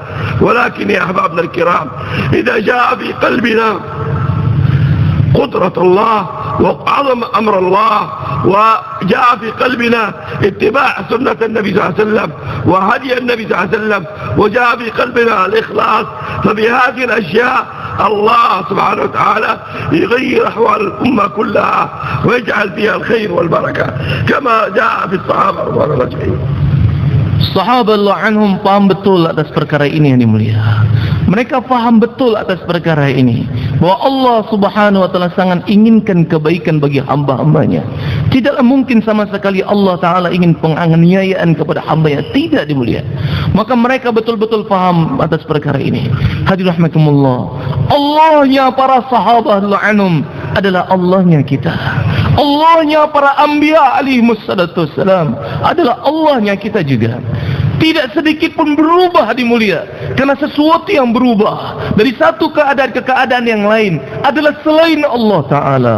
Tetapi Allah Ta'ala tidak berubah dimulia. Sempurna Allah Ta'ala, agungnya Allah Ta'ala itu sempurna, kehebatan Allah Ta'ala itu sempurna, kesucian Allah Ta'ala itu sempurna. Maka begitu juga sunnah Nabi Sallallahu Alaihi Wasallam yang tertuju atas diri kita. Teladan Nabi SAW adalah sama. Nabi kita adalah nabinya mereka. Sunnah Nabi SAW yang mereka telah laksanakan sehingga mereka dimuliakan oleh Allah Ta'ala. Sunnah tersebut adalah sunnah bagi kita juga. Yang apabila kita yakin kepada Allah Subhanahu wa Ta'ala, hubungan kita betul-betul kepada Allah Ta'ala, tawajuh kita kepada Allah Subhanahu wa Ta'ala, dan taat kepada Allah Ta'ala, serta ittiba kepada Nabi SAW dan ikhlas karena Allah Subhanahu wa Ta'ala, maka pasti pasti Allah Ta'ala akan memberikan pertolongan kepada kita. Allah akan tunjukkan kudratnya kepada kita, sebagaimana Allah Ta'ala telah menolong para sahabat anhum, telah menyelesaikan masalah-masalah yang ada pada waktu itu. Tapi syaratnya dia mulia, kita buat apa yang mereka buat. Pandangan kita tertuju pada Allah, kita beramal saleh sesuai dengan sunnah Nabi SAW, dan kemudian kita buat karena Allah Subhanahu Wa Ta'ala, maka pasti Allah akan perbaiki keadaan. لذلك هذا كل الأعمال هي لنا نحن. الله يعني بين في الحديث القدسي يعني لو أن أولكم وآخركم إنسكم وجنكم كانوا على أتقى قلب رجل واحد فيكم ما زاد ذلك في ملكي شيئا. لو كلنا كنا على نفس تقوى وقلب سيدنا رسول الله صلى الله عليه وسلم اللي هو أفضل خلق الله وأكرم خلق الله وأحب خلق الله وأشرف خلق الله عليه الصلاة والسلام، ما زاد ذلك في ملك الله شيء. ولو أن أولكم وآخركم إنسكم وجنكم كانوا على أفجر قلب رجل واحد فيكم ما نقص ذلك من ملكه شيئا. فلو كل البشر كانوا على نفس قلب إبليس عليه لعنة الله فما ينقص من ملك الله شيء. ما هي إلا أعمالكم أحصيها لكم. فما هي إلا أعمالكم. فهذا العمل نحن مطالبين به. النبي صلى الله عليه وسلم بين لنا هذا الشيء وجعل هذا الأعمال هي السبيل لمعرفة الله سبحانه وتعالى. فالسبيل للتقرب إلى الله ليس فقط السماع، أن نسمع الكلام أو نتكلم الكلام، ولكن السبيل للتعرف إلى الله هو أن نتحرك ونجعل أعمالنا خالصة لوجه الله سبحانه وتعالى. Hadirin rahimakumullah, Allah Jalla Sya'nuh firmankan dalam hadis qudsi, "Lau anna awwalakum wa akhirakum wa insakum wa jinnakum kanu ala atqa qalbi rajulin minkum." Kalau seandainya mereka yang terdahulu dari kalian, yang kemudian dari kalian, manusia dan jin di antara kalian, manusia dan jin di antara kalian, kanu ala atqa qalbi rajulin minkum, adalah seperti satu orang yang bertakwa hatinya, seperti hamba Allah Ta'ala yang paling bertakwa. Dan kita ketahui bahwa tidak ada seseorang yang lebih takwa daripada takwanya Nabi Sallallahu Alaihi Wasallam. Seandainya kalian semua, manusia, jin yang terdahulu dan yang kemudian, semua bertakwa kepada Allah. Dan bukan hanya bertakwa, tapi takwanya seperti Rasulullah Sallallahu Alaihi Wasallam, mulianya seperti Nabi Sallallahu Alaihi Wasallam, lam yazid dzalika fi mulki syai'a, maka itu tidak menambahkan sedikit pun pada keagungan aku. Tidak menambahkan sedikit pun pada keagungan aku. Dan kalau seandainya kalian yang terdahulu dan yang kemudian, jin dan manusia, semua ingkar kepadaku, semua ingkar kepadaku, dan hatinya kufur dan ingkar sebagaimana makhluk yang paling ingkar kepadaku, yaitu seperti iblis, ingkarnya seperti iblis, maka apa yang terjadi itu pun tidak mengurangi sedikit pun pada keagunganku. Sempurna Allah, maha hebat Allah, maha agung Allah Subhanahu wa Ta'ala, sempurna. Tidak bertambah keagungan Allah dengan ketaatan mereka yang taat, tidak berkurang keagungan Allah dengan keingkaran mereka yang ingkar. Tetapi yang terjadi kemudian Allah Ta'ala jelaskan, sesungguhnya itu yang terjadi semua adalah amal kalian. Amal kalian. Dan aku perhitungkan amal kalian. Aku adalah maha agung, maha sempurna, maha segalanya. Dan apa yang terjadi itu adalah amal-amal kalian, dan aku perhitungkan. Maka hadirin rahimakumullah, bagaimana kita tawajuh pada Allah Ta'ala, yakin kepada Allah Ta'ala, beramal dengan amal Nabi SAW, ikhlas karena Allah Ta'ala. Nanti Allah Ta'ala akan perbaiki keadaan, Allah akan selesaikan permasalahan-permasalahan yang ada di beliau. جاء في الحديث ما تقرب عبدي إلي بشيء أحب إلي مما افترضت عليه، وما زال عبدي يتقرب إلي بالنوافل حتى أحبه، فإن أحببته كنت سمعه الذي يسمع به وبصره الذي يبصر به ويده التي يبطش بها ورجله التي يمشي عليها، وإن سألني لأعطينه إن استعاذني لأعوذنه. فالذي يريد أن يتقرب إلى الله فالقرب إلى الله أولا بما فرض الله علينا، لابد ما تقرب علي عبدي بشيء أحب إلي مما افترضته عليه.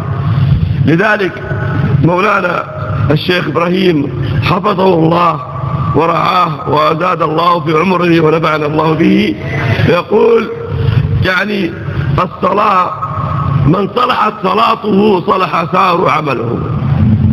كيف؟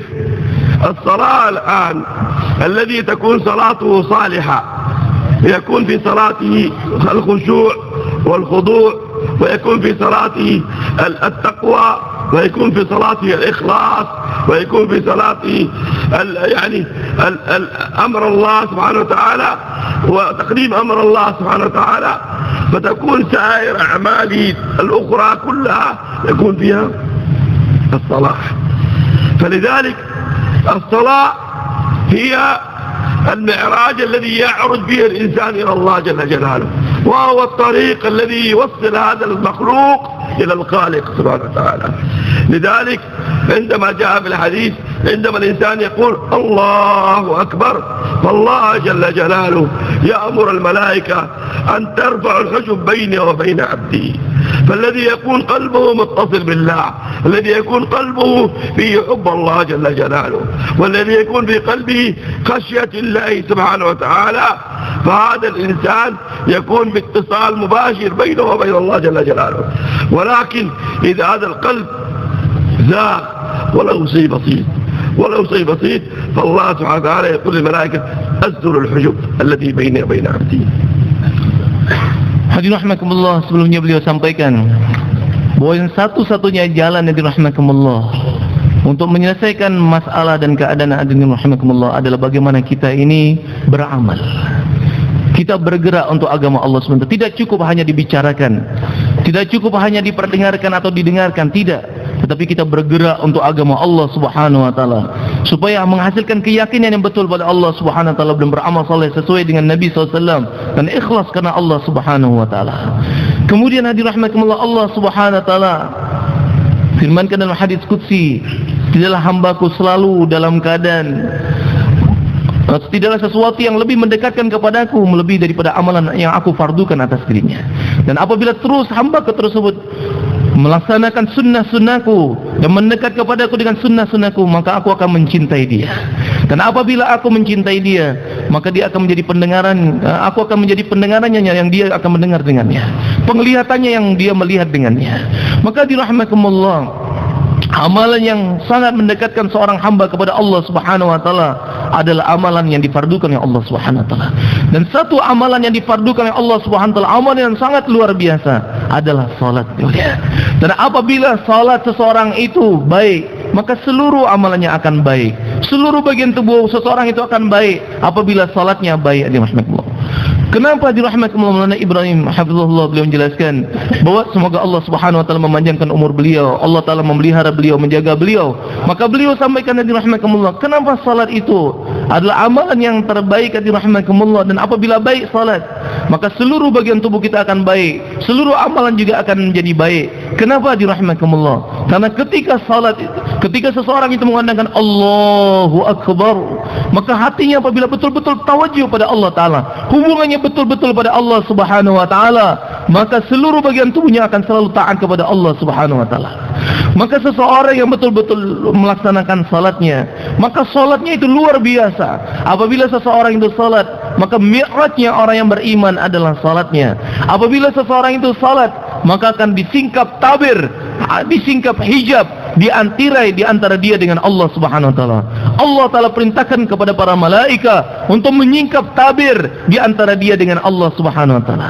Tetapi apabila seorang hamba dimulia, ketika dia salat, hatinya tertuju kepada yang lain, dia lalai dalam salatnya, tidak tertuju kepada Allah Subhanahu wa taala hatinya, maka Allah taala perintahkan kepada malaikat untuk menirai kembali tirai di antara dia dengan Allah Subhanahu wa taala. Maka salat adalah amalan yang sangat luar biasa yang Allah Subhanahu wa taala berikan. Mi'raj seorang yang beriman kepada Allah Subhanahu wa taala adalah dengan salatnya, sehingga tersingkap tabir di antara dia dengan Allah Subhanahu wa taala. Dia akan sangat dekat dengan Allah Subhanahu wa taala.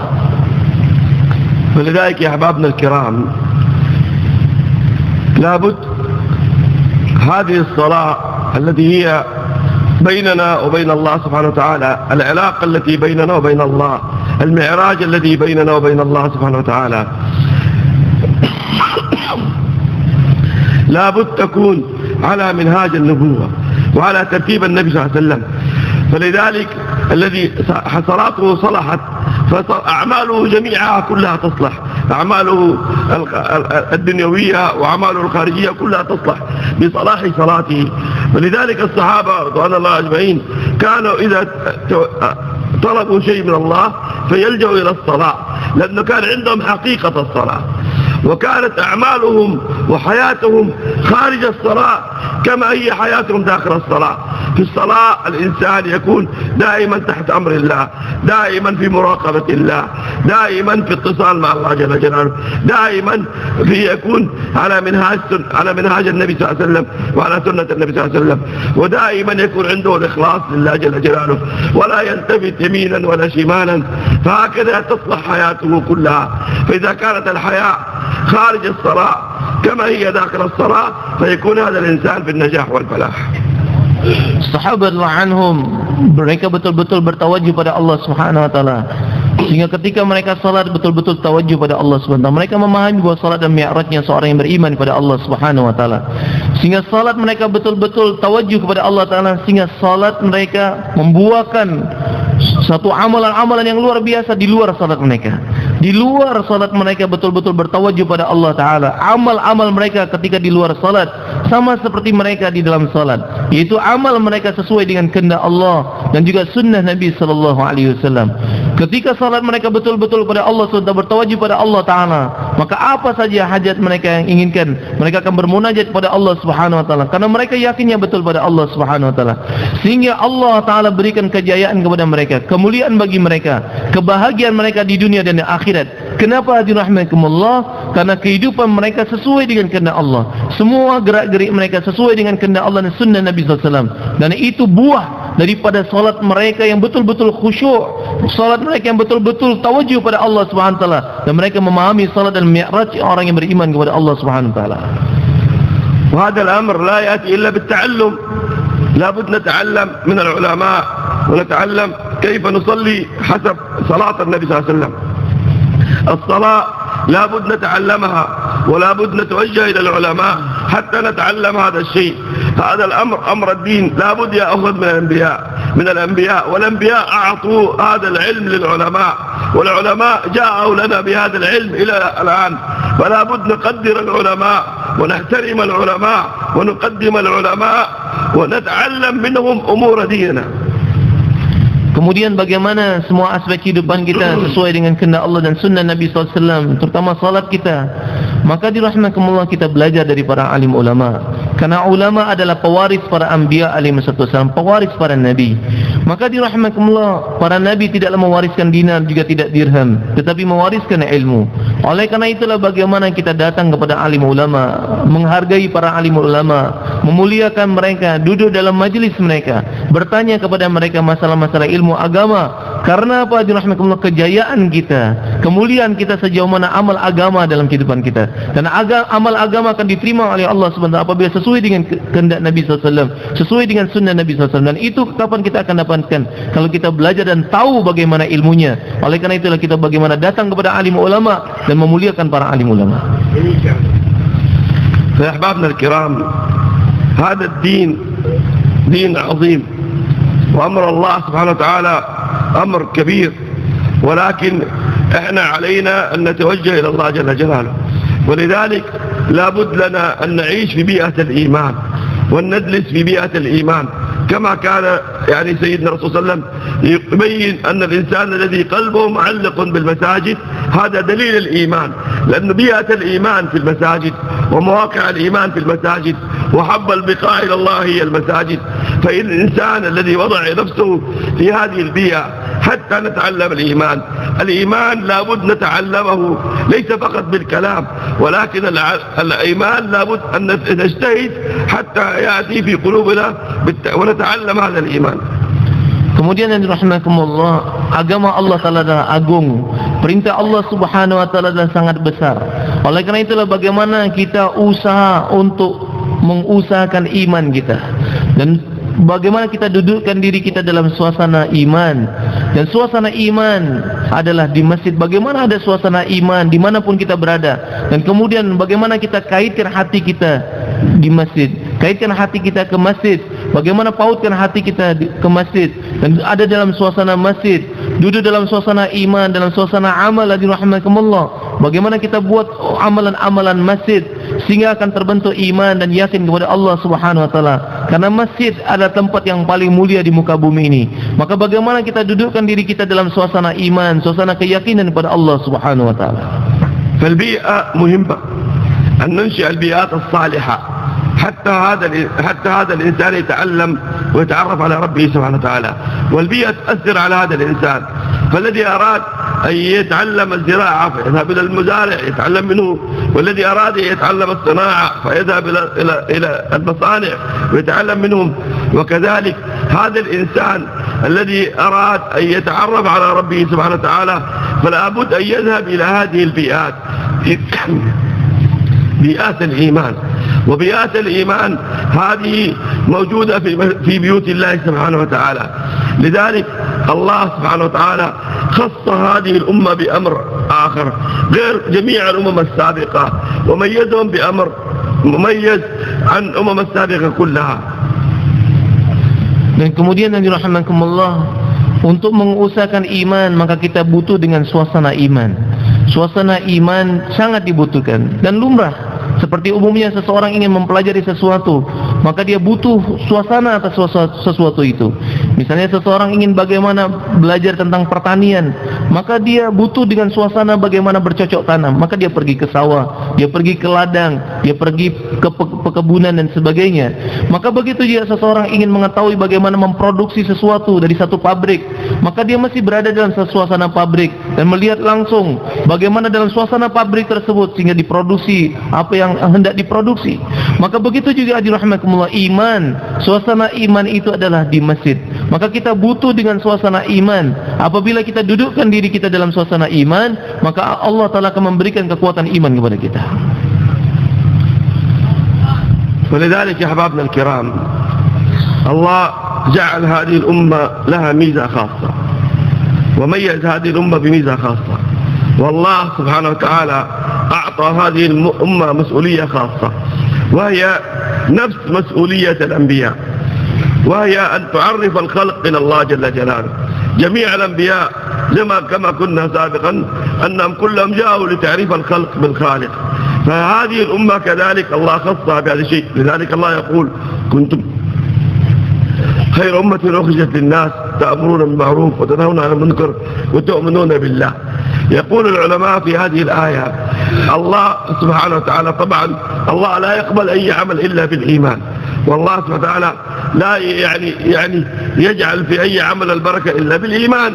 لذلك لكن الله عندما أراد أن يبين فضلية هذه الأمة وتمييز هذه الأمة فالله سبحانه وتعالى ذكر الأمر بالمعروف والنهي عن المنكر قبل الإيمان. ولكن الأمر بالمعروف والنهي عن المنكر أي الدعوة إلى الله لا تقبل إلا بالإيمان.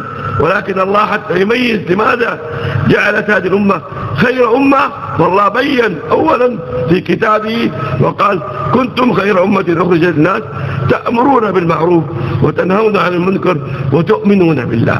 فالله قدم الأمر بالمعروف والنهي عن المنكر عن الإيمان في هذه الآية حتى يبين لماذا هذه الأمة كانت خير أمة. Allah Subhanahu wa taala memberikan kekhususan bagi umat Nabi Muhammad sallallahu alaihi wasallam, kemuliaan yang sangat besar kepada umat Nabi Muhammad sallallahu alaihi wasallam. Apa kemuliaan yang Allah Subhanahu wa taala berikan kepada umat Nabi Muhammad sallallahu alaihi wasallam yang tidak diberikan kepada umat-umat yang terdahulu? Kelebihan dan kemuliaan kekhususan umat Nabi Muhammad sallallahu alaihi wasallam. Umat ini bertanggung jawab, memiliki kerja, diberikan satu kerja yang sangat agung, yaitu kerja untuk mengenalkan hamba-hamba Allah Subhanahu wa taala kepada Allah Subhanahu wa taala. Kerja yang telah dibuat oleh para anbiya alaihi wassalam, yang telah disampaikan sebelumnya oleh beliau, bahwa usaha para anbiya alaihi wassalam, kekasih-kekasih Allah taala yang mulia tersebut adalah mengenalkan hamba-hamba Allah taala kepada Allah Subhanahu wa taala, mengenalkan hamba-hamba Allah kepada keagungan Allah Subhanahu wa taala.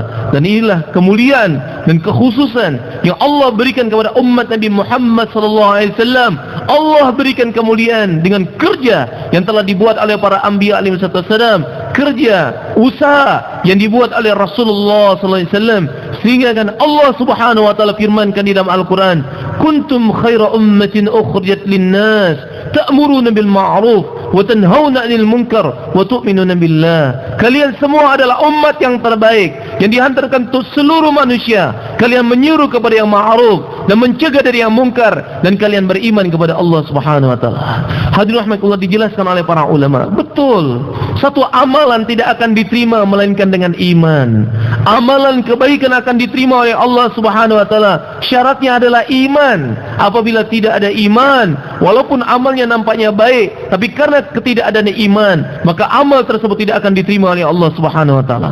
Tetapi hadirin rahimakumullah, Allah Subhanahu wa taala jalla sya'nuhu ingin menjelaskan kepada kita kemuliaan kerja menyeru kepada yang ma'ruf dan mencegah dari yang mungkar. Kemuliaan umat ini sehingga disebut keberadaan umat ini sebagai umat yang terbaik.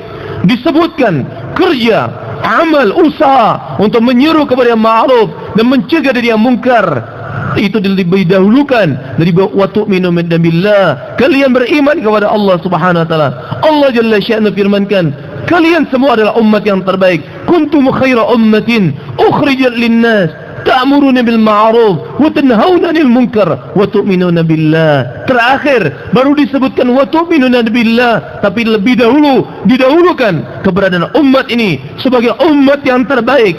Kalian dihantar untuk seluruh manusia. Kalian menyuruh kepada yang ma'ruf dan mencegah dari yang mungkar, dan kalian beriman kepada Allah Ta'ala.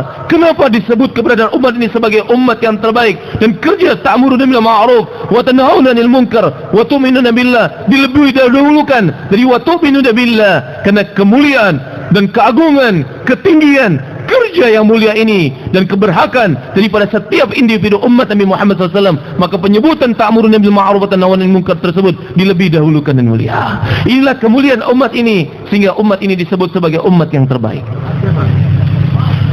فأحبابنا الكرام، بعد سيدنا رسول الله صلى الله عليه وسلم لا يأتي نبي، وكان الله سبحانه وتعالى يعني إذا جاء النبي فيرسل النبي فترة من الزمن، فعندما يبعد الناس عن أمر الله سبحانه وتعالى فالله يرسل نبي آخر، وهكذا تقريبا 124 ألف نبي ورسول جاءوا. ولكن عندما جاء سيدنا رسول صلى الله عليه وسلم والله أرسل سيدنا رسول صلى الله عليه وسلم، فالله بيّن أن النبي صلى الله عليه وسلم هو خاتم الأنبياء وخاتم الرسل، لا نبي بعدي ولا رسول بعدي، لا نبي بعد الرسول صلى الله عليه وسلم ولا رسول بعد النبي صلى الله عليه وسلم. ولكن الله سبحانه وتعالى حمل أمة النبي صلى الله عليه وسلم هذا الخير وهذه الأفضلية وهذا التميز. الله ميز أمة النبي صلى الله عليه وسلم وجعلها هي تحمل الرسالة، رسالة الأنبياء، أي أن تعرف الخلق إلى الخالق، أن تجتهد هذه الأمة وتتحرك هذه الأمة حتى تعرف جميع المخلوقات والبشر إلى الله جل جلاله. فإذا هذه الأمة جعلت لها الخيرية لهذا السبب، فإذا هذه الأمة تمسكت بهذا السبب وهذا المقصد فتكون لها الخيرية، وإذا هذه الأمة بعدت عن هذا المقصد فتكون لها ليست الخيرية. Hadirin rahimakumullah, Nabi besar Muhammad sallallahu alaihi wasallam adalah nabi yang terakhir. Tidak ada lagi nabi setelah Rasulullah sallallahu alaihi wasallam. Nabi sallallahu alaihi wasallam sabdakan, la nabiyya ba'di wala rasul ba'di. Atau kama qala sallallahu alaihi wasallam, tidak ada nabi sesudah aku, tidak ada rasul sesudah aku. Maka dirahmatullah, dikarenakan Nabi sallallahu alaihi wasallam adalah nabi yang terakhir, maka Allah taala memberikan kemuliaan kepada umatnya, umat Rasulullah sallallahu alaihi wasallam. Dahulu Sebelum diutus Rasulullah SAW, maka Allah Ta'ala mengutus para anbiya alaihi wassalam. Silih berganti para anbiya alaihi wassalam diutus oleh Allah Subhanahu Wa Ta'ala. Seorang nabi wafat, diutus nabi selanjutnya. Nabi wafat, diutus nabi selanjutnya. Silih berganti para anbiya dan rasul. Diutus oleh Allah Subhanahu Wa Ta'ala lebih kurang 124.000 para anbiya alaihi wassalam dan atau lebih. Diutus oleh Allah Subhanahu Wa Ta'ala ke permukaan bumi untuk mengenalkan manusia kepada Allah Subhanahu Wa Ta'ala sampai kepada nabi yang terakhir, itu rasul yang terakhir, yaitu Rasulullah sallallahu alaihi wasallam, yang tidak ada nabi setelah beliau. Maka Allah Ta'ala memberikan kemuliaan kepada umat ini. Keberadaan umat ini dimuliakan oleh Allah Ta'ala, kekhususan yang membedakan umat ini dengan umat-umat yang terdahulu, yang kalau dahulu sebelum Rasulullah SAW diutus para nabi, apabila nabi wafat diutus nabi selanjutnya, sedangkan Rasulullah SAW adalah nabi yang terakhir. Kenapa Allah Ta'ala menjadikan Nabi SAW sebagai nabi yang terakhir? Allah inginkan kemuliaan bagi umat ini, keagungan dan ketinggian bagi umat ini. Disebut umat ini sebagai umat yang terbaik. Kerja umat ini, usaha umat ini, sebagaimana usaha para anbiya alaihi wasallam, usaha Rasulullah SAW untuk mengenalkan makhluk-makhluknya kepada Allah Subhanahu Wa Ta'ala, untuk kenal dengan kehebatan Allah Ta'ala dan keagungan Allah Ta'ala, sehingga umat ini dimuliakan oleh Allah Subhanahu Wa Ta'ala. Selagi umat ini tetap berada dalam maksudnya, selagi umat ini tetap dalam melaksanakan, menunaikan tanggungjawabnya sebagai umat Nabi Muhammad SAW, dari nabi yang terakhir yang tidak ada lagi nabi setelah beliau, maka umat ini berada dalam khairiyah. Umat ini tetap berada dalam kebaikannya, kemuliaannya. Tetapi apabila umat ini luput dari tanggungjawabnya, telah tinggalkan tanggungjawabnya, tidak tunaikan maksud dan tujuan sebagai umat Nabi Muhammad SAW dari nabi yang terakhir, maka umat ini tidak berada dalam kebaikan. كل شخص موجود هنا وكل إنسان في قلبه لا إله إلا الله محمد رسول الله هو مسؤول عن هذا الدين. Semua kita yang hadir dan setiap mereka yang ada di seluruh penjuru dunia, yang ada di seluruh penjuru alam, yang ada kalimah la ilaha illallah Muhammadur Rasulullah, maka dia bertanggung jawab untuk melanjutkan usaha Nabi SAW. وهذه المسؤولية أعطت لنا من سيدنا رسول الله صلى الله عليه وسلم. Dan tanggung jawab ini diberikan kepada kita melalui Rasulullah sallallahu alaihi wasallam. سيدنا رسول الله قال بلغوا عني ولو آية. Nabi SAW sabdakan balighu anni walau ayat, sampaikan dariku walaupun satu ayat. فهذه المسؤولية شرف لنا من سيدنا رسول الله صلى الله عليه وسلم. Dan kemuliaan ini, tanggung jawab ini diberikan kemuliaan bagi kita melalui Rasulullah sallallahu alaihi wasallam. الذي يريد أن يكون متصل مع سيدنا رسول الله صلى الله عليه وسلم يتحمل هذه المسؤولية. Maka siapa saja yang ingin terkait dan terpaut dengan Nabi SAW, didekatkan dengan Nabi SAW, maka dia tunaikan tanggung jawab ini. فعلى قدر تحملنا لهذه المسؤولية يكون اتصالنا مع سيدنا رسول الله صلى الله عليه وسلم. Dan sejauh mana kita tunaikan tanggung jawab ini, sejauh itulah kedekatan kita dengan Nabi SAW. ولا بد أن نجعل هذا الشيء في حياتنا. Dan jadikanlah ini sebagai maksud dan tujuan hidup kita. كل واحد فينا مسؤول عن هذا الدين. Setiap kita bertanggung jawab atas agama ini. كل واحد فينا نائب عن رسول الله صلى الله Dan عليه وسلم. kita semua adalah naib pelanjut daripada usaha Nabi SAW. وكل ما كان في حياتنا أن نكون نواب عن الرسول صلى الله عليه وسلم يكون النجاح والفلاح. Siapa saja yang betul-betul memahami bahwa dia nawab daripada Rasulullah SAW, pelanjut daripada usaha Nabi SAW, maka Allah Ta'ala akan memberikan kemuliaan dan kejayaan baginya. والله سبحانه وتعالى يسخر لنا الكون بما فيه. Dan Allah akan menundukkan alam semesta ini kepadanya. والله يجعل الأسباب تحت أقدامنا. Dan Allah Ta'ala akan menjadikan asbab-asbab di bawah kaki-kaki mereka. فلا بد أن نقوم ونجعل في حياتنا مسؤولية هذا الدين. Maka kita jadikan maksud dan tujuan hidup kita adalah tanggung jawab agama ini dan usaha atas agama ini. وعلى قدر هذه المسؤولية يكون الشرف والعزة. Sejauh mana kita tunaikan tanggung jawab ini, sejauh itulah Allah akan memberikan kemuliaan dan ketinggian bagi kita. النبي صلى الله عليه وسلم بين لنا ذلك بحياته كاملة. Dan Nabi SAW telah jelaskan dengan kehidupannya yang sempurna. والصحابة وضحوا لنا ذلك بأعمالهم. Dan sahabat juga telah menjelaskan dengan sejelas-jelasnya dalam kehidupan mereka. وجاء لنا الدين بهذه التضحيات. Dan agama ini sampai kepada kita dengan pengorbanan demi pengorbanan. لولا تضحيات الصحابة ما وصل إليه. Kalau tidak dengan pengorbanan sahabat anhum, maka agama tidak akan sampai kepada kita. فلا بد أن نجعل في حياتنا أمر الله ومسؤولية هذا الدين. Maka jadikan tujuan hidup kita adalah untuk agama dan usaha atas agama. ونكون نواب عن سيدنا رسول الله. Dan kita sebagai pelanjut daripada usaha Nabi SAW. على قدر مشعورنا بهذه المسؤولية يأتي النجاح والفلاح. Sejauh mana kita tunaikan tanggung jawab ini, sejauh itulah akan datang kepada kita kejayaan dan kemuliaan. الله يعزنا في الدنيا والآخرة. Allah muliakan kita dunia dan akhirat. الله يصلح الأحوال كلها. Dan Allah akan selesaikan permasalahan-permasalahan yang ada. نتعلق بالله جل جلاله. Kita berhubungan dengan Allah Ta'ala, hubungkan hati kita kepada Allah Ta'ala. ونجعل نحن كلنا نواب عن رسول الله. Dan yakini dengan sebenarnya bahwa kita adalah pelanjut daripada usaha Nabi SAW. لذلك نخرج في سبيل الله. Oleh karena itulah kita keluar di jalan Allah Subhanahu Wa Ta'ala, نكون نواب عن رسول الله. supaya kita betul-betul menjadi pelanjut daripada usaha Nabi ومن SAW. مستعد يخرج من الاجتماع 4 أشهر في سبيل Siapa yang الله. bersedia 4 bulan dari istimewa ini untuk keluar? Silakan Pak. Berdiri Pak, Masya Allah. Berdiri.